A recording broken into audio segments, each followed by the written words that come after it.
আসসালামু আলাইকুম, সবাইকে আমন্ত্রণ জানাচ্ছি এবি নিউজ সংবাদে। আপনাদের সঙ্গে আছি আমি তাবাসসুম আনিকা। আগামী 23 থেকে 26 জুন চীন সফর করবেন প্রধানমন্ত্রী তারেক রহমান। এই সফরে বাংলাদেশ ও চীনের মধ্যে 13টি সমঝোতা স্মারক, 2টি চুক্তি, একটি অ্যাকশন প্ল্যান এবং প্রোটোকল সংক্রান্ত একটি নোট সই হওয়ার কথা রয়েছে।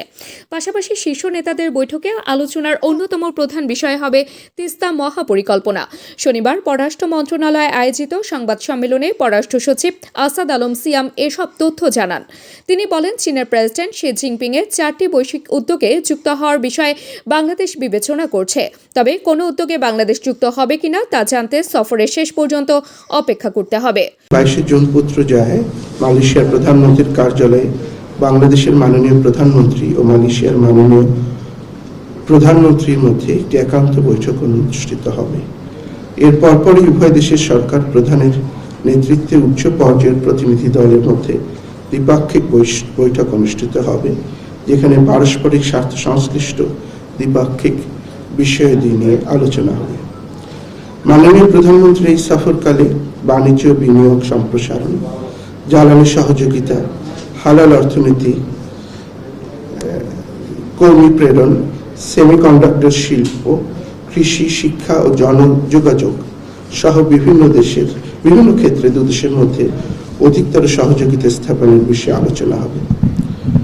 বিশেষত মালয়েশিয়ার বিভিন্ন সেক্টরে নতুন বাংলাদেশি কর্মী নিয়োগের অনুরোধ, অধিক সংখ্যক পেশাজীবী নিয়োগ এবং বাংলাদেশি কর্মীদের দক্ষতা উন্নয়নের বিষয়টি গুরুত্বের সাথে আমরা তুলে ধরব। এ সফরে বাংলাদেশ আসিয়ানের সেক্টরাল ডায়ালগ পার্টনার হওয়া এবং রিজিওনাল কম্প্রিহেন্সিভ ইকোনমিক পার্টনারশিপ বা আরসেপে যোগদান করার আবেদন জোরালোভাবে তুলে ধরে মালয়েশিয়ার সমর্থন চাওয়া হবে। অন্যদিকে সাবেক আইজিপি বেনজির আহমেদকে ইন্টারপোলের সহায়তায় দুবাইয়ে গ্রেফতার করা হয়েছে বলে জানিয়েছেন স্বরাষ্ট্রমন্ত্রী সালাউদ্দিন আহমেদ। তার বিরুদ্ধে থাকা মামলা সহ প্রয়োজনীয় সব নথি ইতিমধ্যে দুবাই সরকারের কাছে পাঠানো হয়েছে এবং দ্রুতই তাকে দেশে ফেরত আনা সম্ভব হবে বলে আশা প্রকাশ করেছেন তিনি। শনিবার দুপুরে সচিবালয়ে আইন শৃঙ্খলা রক্ষায় অবদানের জন্য পুলিশ সদস্যদের পুরস্কৃত করার অনুষ্ঠানের পর সাংবাদিকদের প্রশ্নের জবাবে স্বরাষ্ট্রমন্ত্রী এই তথ্য জানান। তিনি বলেন, বেনজির আহমেদের বিরুদ্ধে যেসব মামলা রয়েছে সেসবের নথি ও প্রমাণাদি সংশ্লিষ্ট কর্তৃপক্ষের কাছে পাঠানো হয়েছে। এখন দুবাই সরকারের আনুষ্ঠানিক প্রক্রিয়া সম্পন্ন হলেই তাকে বাংলাদেশে ফেরত পাঠানো হবে। আমরা ইন্টারপোলের মাধ্যমে আমাদের কাছে এনসিবি একটা সংস্থা আছে আমাদের, সেটা পৃথিবীর যারা ইন্টারপোলের সদস্য তাদের সব দেশে এনসিবি ইউনিটটা থাকে পুলিশের।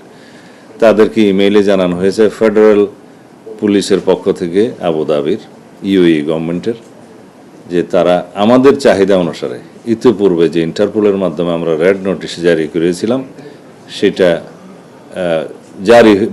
বাস্তবায়ন হয়েছে এবং তারা সেই ওয়ারেন্টের অনুসারে, রেড নোটিশের অনুসারে তারা তাকে গ্রেফতার করতে সক্ষম হয়েছে। তাৎক্ষণিকভাবে তারা ইমেইলের মাধ্যমে আমাদের এনসিবিকে জানিয়েছে। আমি সেদিন বিকেলেই মহান জাতীয় সংসদে সেটা সারা জাতিকে অবহিত করেছি 300 ধারার বিবৃতি দিয়ে, এবং ওখানেই বলেছি যে এই ইমেইলে তারা আমাদেরকে অনুরোধ করেছে 30 দিনের মধ্যে যেন আমরা আমাদের সমস্ত কাগজপত্র পাঠিয়ে দিই তাকে দেশে ফিরিয়ে নিয়ে আসার জন্য। 30 দিন নয়, তারপরের দিনেই পাঠিয়েছি সমস্ত কাগজপত্র, ওয়ারেন্ট, মামলার বিবরণী সহ। এখানে অনেক কাগজ দিতে হয়, সেগুলো আবার আরবিতে ট্রান্সলেট করতে হয়। আমাদের অফিসাররা রাতের 9টা পর্যন্ত কাজ করেছে সেদিন। রাজধানীর ভাসানটেক থানার কচুক্ষেত এলাকায় বকেয়া বেতন পরিশোধ ও গার্মেন্টস খোলার দাবিতে আন্দোলনরত শ্রমিকদের সঙ্গে পুলিশের ধাওয়া পাল্টা ধাওয়ার ঘটনা ঘটেছে।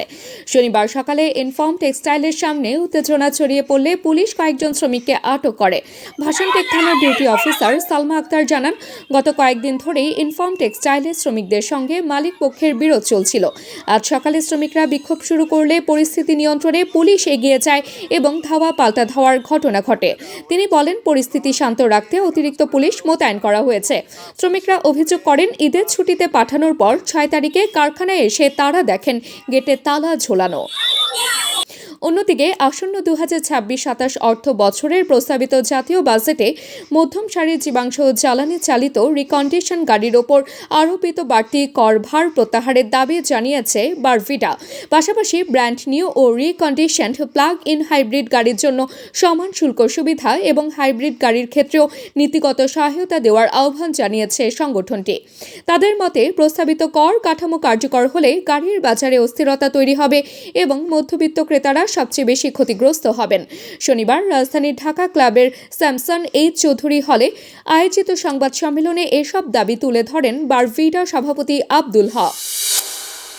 পাকিস্তানের খাইবার পাখতুনখোয়ার বান্নু জেলার উজির সাব ডিভিশনের একটি পাহাড়ি সড়কে জোড়া বোমা হামলায় অন্তত 7 জন নিহত ও 3 জন আহত হয়েছেন। শনিবার পাকিস্তানি দৈনিক ডন এর প্রতিবেদনে জানানো হয়, ফাং মুসাখেল এলাকায় দুটি গাড়িকে লক্ষ্য করে রিমোট কন্ট্রোল বিস্ফোরণ ঘটানো হয়। পুলিশের বিবৃতিতে বলা হয়েছে, প্রথম বিস্ফোরণটি একটি ব্যক্তিগত গাড়িকে লক্ষ্য করে ঘটানো হয়। এতে গাড়িটি সম্পূর্ণ ধ্বংস হয়ে যায় এবং ঘটনাস্থলেই 5 জন নিহত হন।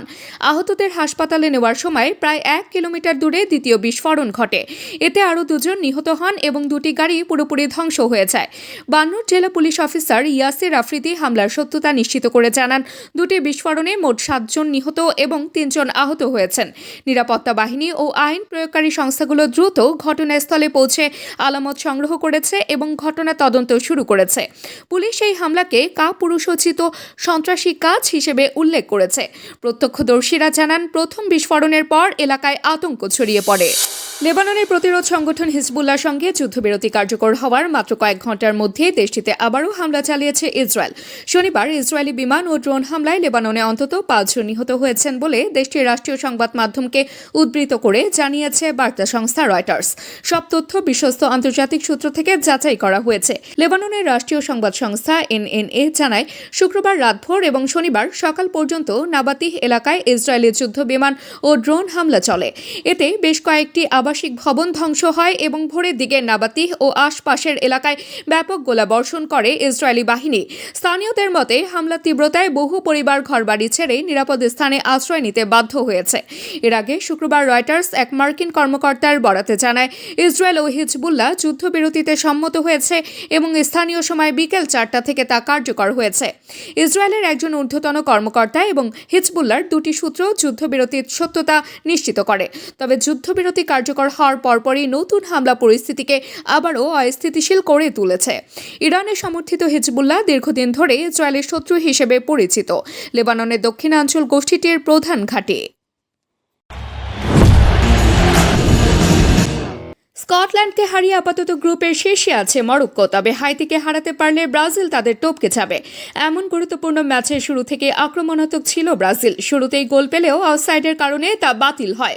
পরে ম্যাচের নিয়ন্ত্রণ নিয়ে নেন কুনহা। 13 মিনিটের ব্যবধানে করেন 2 গোল। বিরতির আগে জাল কাপান ভিনিসিয়াস জুনিয়রও। ব্রাজিলের খেলোয়াড়রা বল সামনে ঠেলে দিলে হাইতির ডিফেন্ডাররা গোলমুখে এলোমেলো হয়ে পড়ে। ভিনিসিয়াস জুনিয়রের কাটিন থেকে কুনহা কোনোভাবে বল ঠেলে দেন।